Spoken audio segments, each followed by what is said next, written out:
What do you mean by the Meiji restorations, analyse the reform to took place under the Meiji government. और हर एक चीज लिखना। और एक इंपॉर्टेंट चीज बता देता हूं, जब इसके आंसर्स आप लिखते हो तो पहले आप जानते हो इसको क्या लिखोगे, इंट्रो में मेजी क्या था नहीं था, ये 2 लाइन लिखा। फिर आपका यहाँ पे बॉडी लिखना, क्योंकि बड़ी पार्ट का आंसर है। बॉडी में आप 5-7 पॉइंट, फिर लास्ट में यहाँ पे कुछ यहाँ पे फ्लो चार्ट दिखाना है ना भाई, यहाँ पे फ्लो चार्ट दिखाना, या कुछ यहाँ पे जापान या चाइना का मैप दिखा देना। लास्ट में आपको कंक्लूजन मतलब निष्कर्ष लिखना है, क्योंकि अगर ये नहीं लिखोगे तो भैया क्लास 11-12 आप समझो कि पूरे नंबर नहीं उठा पाओगे। बिलीव मी मेरे भाई, समझे? तो ये पॉइंट आपको लिखना जरूरी है। फिर अगेन तो मेरे भाई क्लास 11th में हिस्ट्री के पेपर के लिए जो 10 और 11 तारीख को है उसके लिए एक गेम चेंजर वीडियोस है, तो मेरे भाई इस वीडियो कंप्लीट देखना, क्योंकि क्लास 11th के हिस्ट्री बहुत वास्ट है, वर्ल्ड हिस्ट्री पढ़ना पड़ता है। तो आपको इस वीडियो में पता चलेगा सारा चीज नहीं पढ़ने का, कुछ ही चीज पढ़ने का है। और ये जितने क्वेश्चंस मैं आपको बता रहा हूँ 3 नंबर वाले 5 डायरेक्ट टू डायरेक्ट क्वेश्चंस में आए हैं, प्रीवियस ईयर पेपरों में कई सारे क्वेश्चंस आए हैं। तो कंप्लीट चीजों को देखना, क्योंकि हिस्ट्री में सबसे ज्यादा मैटर ये करता है कि कौन से टॉपिक को पकड़ना है, कौन से टॉपिक को छोड़ना है। क्योंकि आपको पता है कि एसएसपी ह्यूमैनिटीज पे आपको मतलब जो एग्जाम ओरिएंटेड चीज है वही मिलेगा। तो मेरे भाई कंप्लीट चीजों को देखना। फिर मैं अभी आपको लॉन्ग शॉर्ट क्वेश्चन सारे बता दूंगा। जैसे आप जानते हो कि 22 से लेकर 27 आपके शॉर्ट आंसर आने वाले हैं जो सेक्शन बी में। तो एक पॉइंट और याद रखना, जब आप आंसर लिखोगे तो आपको पता होना चाहिए कि इंट्रोडक्शन कैसे स्टार्ट करना है, मिड में क्या लिखना है और लास्ट एंडिंग कैसे करनी है। क्योंकि हिस्ट्री जो एक आपका गेम चेंजर हो सकता है, क्योंकि क्लास 12th में आपके पास जो हिस्ट्री है क्लास 11th से इजी हिस्ट्री पड़ेगी, क्योंकि उसमें इंडिया और मॉडर्न चीजों के बारे में पढ़ा जाता है। तो मेरे भाई ध्यान रखना। और अभी एसएसपी ह्यूमैनिटीज पे आप नए हो तो सब्सक्राइब कर लो, क्योंकि क्लास 12th में भी आप भैया यहाँ से आप 90+ 100% टारगेट करोगे। तो मेरे भाई चलो सबसे पहले देखते हैं मानवतावाद के विचार का अनुभव सबसे पहले इतावली शहरों में क्यों हुआ। तो सबसे पहला देखो, एक ही मानवता वाला कीवर्ड तैयार करो और ये इतावली शहरों का ये 2 पट कीवर्ड तैयार करो, क्योंकि आप एनसीईआरटी में ये कीवर्ड को तैयार करो। इन कीवर्ड पे क्वेश्चंस बनते हैं। Why Italian convert to the first and experience the idea of humanism। ठीक है भाई, 3 नंबर में क्वेश्चन है। अगला वेरी वेरी इंपॉर्टेंट और मोस्ट इंपॉर्टेंट समझो इसको, मेसोपोटामिया सभ्यता। आप जानते हो कि जो मेसोपोटामिया सभ्यता के संदर्भ में शहरी जीवन और यहाँ पे लेखन के बीच संबंध, और इसके साथ लेखन के साथ साथ में यहाँ पे व्यापार का भी कर लो, क्योंकि व्यापार का भी मोस्टली टाइम क्या आता है यहाँ पे आ जाता है। तो ये अन्वेषण करना है। Explore the connections between the city life and the writing in the context of the Mesopotamia civilisation. Very very important है। लॉन्ग क्वेश्चन हो, शॉर्ट क्वेश्चन हो, आज प्रीवियस जितने भी पेज पर उठा कर देख लो, यहाँ से क्वेश्चन बना है। क्लास 12th में आपको हड़प्पा से क्वेश्चन बनेगा, वो भी जल निकासी मतलब ड्रेनेज सिस्टम से। भाई आज लिख लो, पेपर में आना ही आना है, फिक्स है, समझे दोस्त। उसके बाद अगला क्वेश्चन आपके सामने है, भाई ध्यान सुनना। मारी का राज्य सैन्य रूप से मजबूत नहीं था, फिर भी वे असाधारण रूप से समृद्ध था। कथन का विश्लेषण कीजिए। आप जानते हैं उरुक हो, मारी हो, ये बेबीलोनिया है, ये ऐसे शहर थे जो उस समय का बहुत ही तगड़ा मतलब कि डेवलपमेंट शहर था। लेकिन मारी के अंदर में मिलिट्री सिस्टम उतनी अच्छी नहीं थी, फिर भी वहां की क्यों इतना समृद्ध था। या दूसरा, मेसोपोटामिया का समाज विभिन्न लोगों और संस्कृतियों के लिए खुला हुआ था और सभ्यता की जीवंतता शायद इसी आत्म मिश्रण के कारण थी कि इस कथन का परिभाषित करें। तो मेरे भाई देखो, लॉन्ग क्वेश्चंस आपको दिखेगा, लेकिन आपको लॉन्ग क्वेश्चन देख के घबराना नहीं कि भाई फैल गए वहीं पे, भैया ये क्या क्वेश्चन पूछ दिया। मेरे भाई ध्यान से सुनो, जैसे इसमें इतना लंबा कहानी दे रहा है, आपको कुछ नहीं, इनमें सीधा सीधा 2-4 कीवर्ड को पकड़ना है। जैसे आपको पता चलेगा मेसोपोटामिया, फिर उसका पता चलेगा समाज के विभिन्न, फिर वहां पता चलेगा संस्कृति, फिर आपकी सभ्यता, फिर ये जीवनता। यही 4-5 कीवर्ड पकड़ के आपको पूरा आंसर लिखना है, समझे मेरे भाई। चलो नेक्स्ट पॉइंट, इंग्लिश में आप देख सकते हो यहाँ पे इसका, although the kingdom of the Mari was not military strong, it was the exceptionally prosperous analysis the statement. कहते हैं ना भाई, कभी कभी क्या होता है, जैसे मान लो आपकी अच्छी राइटिंग नहीं है बट आपकी इंटेलेक्चुअल अच्छी है, तो आप अच्छा पैटर्न लिख पाते हो, भले आंसर अच्छी नहीं हो पाती है बट आप कंटेंट तो बढ़िया डाल पा रहे हो वहां पे। तो यही चीज है वहां पे भैया, कि ऐसा नहीं है कि मतलब जो उसके पास राइटिंग हैंड राइटिंग अच्छी नहीं है वो मतलब अच्छा आंसर नहीं लिख सकता, बस आपके कंटेंट अच्छे होना चाहिए।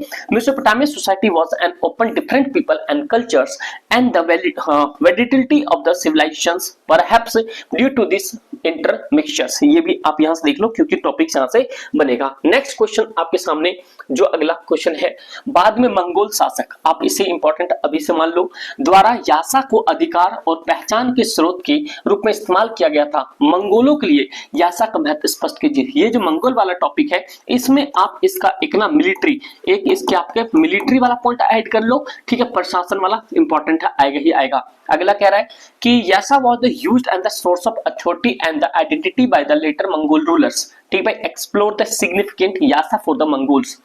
ऑस्ट्रिया के मूल निवासियों को इतिहास की तहद्दुद से क्या गायब कर दिया। एक पॉइंट अगला, उपनिवेशवाद के उदय से पहले उत्तरी अमेरिका के मूल निवासियों के जीवन में विविधता, आपसी सहयोग और सह अस्तित्व के तब का पता लगाया जा सकता है। इस कथन का औपचारिक सिद्ध कीजिए। आप जानते हो जब भी हम बात करते हैं अमेरिका का, अमेरिका क्या है कि देखो जो पहले क्या था, अमेरिका आप जानते हो American continent, north America, south America, actual में वहां पे 50 देश है, ठीक है, वो मतलब अमेरिका के अंदर में। तो मेरे भाई याद रखना, तो वो लोग क्या थे पहले, मतलब कि उनपे भी औपनिवेशिक था, औपनिवेशिक मतलब कि कॉलोनियल रूल था, दूसरा कोई रूल करता था, लेकिन वहां के लोग आपस में मिलके क्या हुए कि वो अपने आप को क्या बनाए यहाँ पे अमेरिका, अमेरिका या यूएसए। यूएसए का मतलब क्या था यहाँ पे, यूनाइटेड स्टेट अमेरिका, मतलब वहां के जो 50 राज्य अलग अलग थे सब एक साथ मिले, यूनाइटेड हुए, यूनाइटेड होने के बाद एक साथ मिलकर लड़ा और उपनिवेशवाद मतलब कॉलोनियल गवर्नमेंट को खत्म कर दिया। इस वजह से अमेरिका को यूएसए बोला जाता है, संयुक्त राज्य अमेरिका। संयुक्त मतलब एक साथ सब मिलकर आए थे। तो यही कहानी थी कि एकजुट होके वो आए थे, इसलिए यूनाइटेड स्टेट अमेरिका बोला जाता है। तो जब भी कभी भी वहां पे कोई दिक्कत होती है सारे देश एक साथ, मतलब सारे स्टेट एक साथ आ जाता है। Element of diversity, mature corporation and coexistence can be trace life of the North America, indigenous peoples before rise of the colonialism justify the statement. तो भाई इनके कॉन्स्टिट्यूशन से लेकर हर चीज, क्योंकि फेडरलिज्म जो है हमने इसी के देश से लिया है, जस्टिस हमने इसी के देश से लिया है, ये सारी चीजें आपने क्लास पॉलिटिकल में पढ़ा होगा। अगेन भाई ये देखो कोरिया वाला टॉपिक शायद आपके वहां से कट चुका है, फिर भी आप एक बार ये देख लेना कोरिया का टॉपिक, ठीक है भाई। अगला देखता, और इसके अंदर में चाइना वाला टॉपिक तो भाई जरूर ऐड करना, चाइना और उसका क्या कहते हैं, चाइना और साथ साथ में जापान, भाई दोनों का जरूर करना, क्योंकि ये देखा जाता चाइना में जैसे मातसंघ था वो किस तरीके से धीरे धीरे अपना मतलब रूलर किया था, किसे प्राइवेटाइज कर दिया, ओपन पॉलिसी लगाया, खुले द्वार की नीति लेकर आया। एलपीजी वाला है पॉलिटिकल का टॉपिक लग रहा हो, बट आपको हिस्ट्री में भी इसका यूज करना है, ठीक भाई।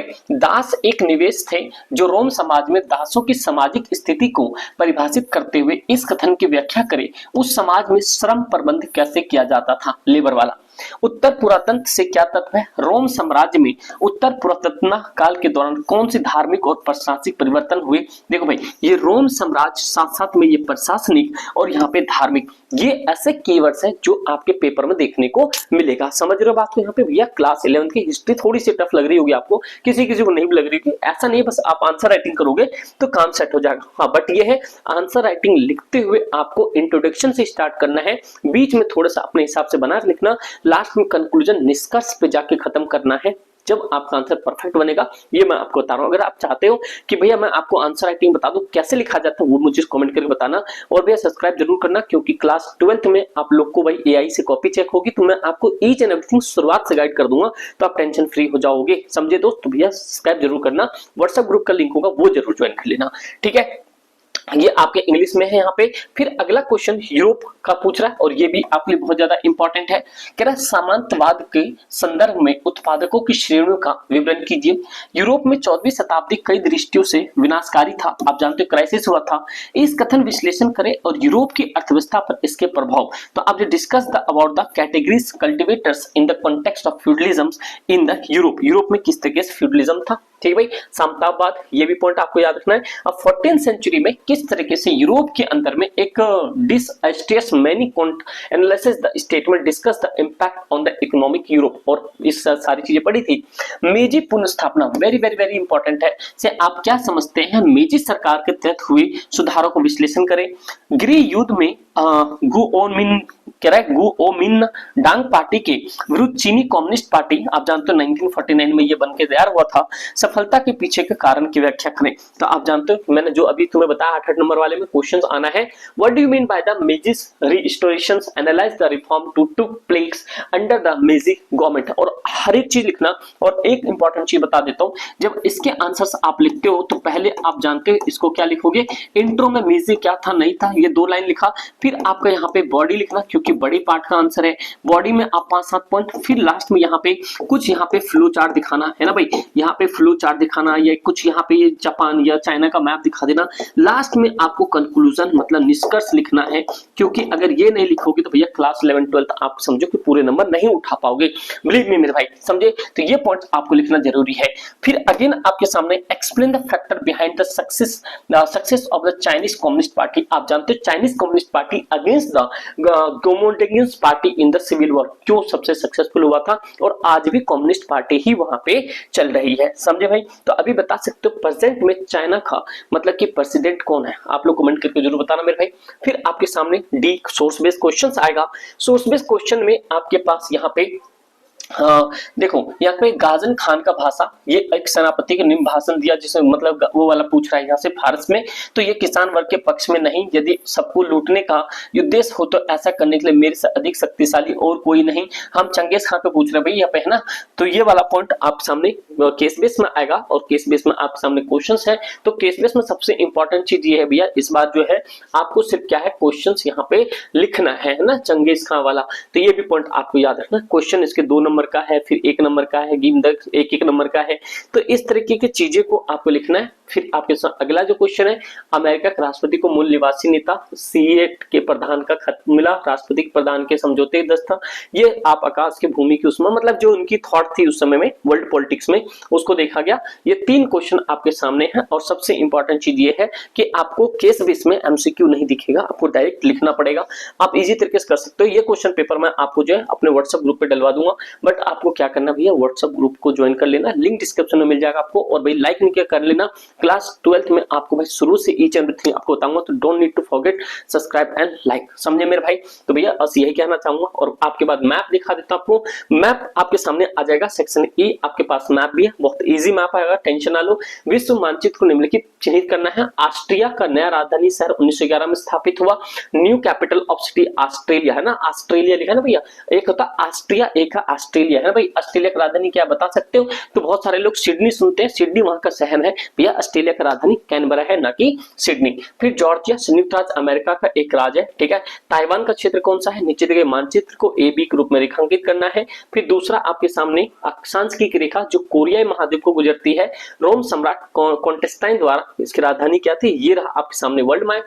अब यहाँ पे आप सारी चीजों को देख सकते हो, ठीक है। तो आप मुझे से एक चीज बताओ, मैं आप लोग से एक चीज पूछना चाहता हूँ, ये सारी चीजें तो समझ आगे भैया, चलो सब कुछ ठीक है यहाँ पे। तो आप मुझे बताओ ये वाला जो पार्ट है अपना, ये जो पार्ट है ये क्या है, ये कौन सा देश है, मुझे बता सकते हो यहाँ पे ये कौन सा देश है, बस मुझे आप बता दो, बस मैं आप समझ जाऊंगा भैया आप सच में 100% सही से पढ़ रहे हो। क्योंकि अगर आपने ये देश को गलत टाइप किया, अगर आपने इसका गलत नाम बताया तो समझना भैया सब कहानी खत्म हो जाएगी, ठीक है। वैसे वर्ल्ड में इतना वर्ल्ड वॉर होने की शुरू हो गया, ठीक भाई। ये सारे आपके सामने मार्किंग स्कीम के साथ आपके सामने सारा चीज प्रोवाइड करवा दिया जाएगा, तो टेंशन ना लो। आपके सामने मार्किंग स्कीम दिख रहे हो कि ये मार्किंग स्कीम आपको ऐसा ही मिलेगा, आप व्हाट्सएप ग्रुप पे जो है जरूर हो जाना, ठीक है। तो ये सारी चीजें हैं, आपको किस तरीके से आंसर लिखना है, कितना आंसर लिखना है, क्या करना है, ये सारी चीजें आपको यहाँ पे दिया हुआ है, समझे दोस्त। तो यही चीज मैं बताना चाहता था आपको, बस इतना सफिशिएंट आपके लिए, समझे भाई। बस इससे ज्यादा कुछ नहीं, बस मैप होगा नीचे, मैप का भी आंसर दिया हुआ है। तो ये रहा आपके सामने वर्ल्ड मैप, ठीक है। तो ये रहा भाई यहाँ पे ये टाइटो ऑफ ताइवान दिखा रहे हैं यहाँ पे, जॉर्जिया ऑस्ट्रेलिया का, जैसे तारविन हो गया, न्यू साउथ वेल्स, पर्थ हो गया, ये ऑस्ट्रेलिया वाला है ना भाई। तो ये सारी चीजें आपके सामने है, पैसेज के भी आंसर है। तो आपको समझ आ रहा होगा क्वेश्चंस कैसे आ रहे हैं, किस तरीके से आ रहे हैं। तो मेरे भैया बिल्कुल मिस मत करो, बस बढ़िया सा। आपको पता है एसएसपी ह्यूमैनिटीज पे कंटेंट मिलता है, वो जो कि आपके एग्जाम ओरिएंटेड है, ना कि 10 घंटे 15 घंटे की वीडियो। तो अभी भी लाइक नहीं किया, do like and share. Thank you so much and जय हिंद।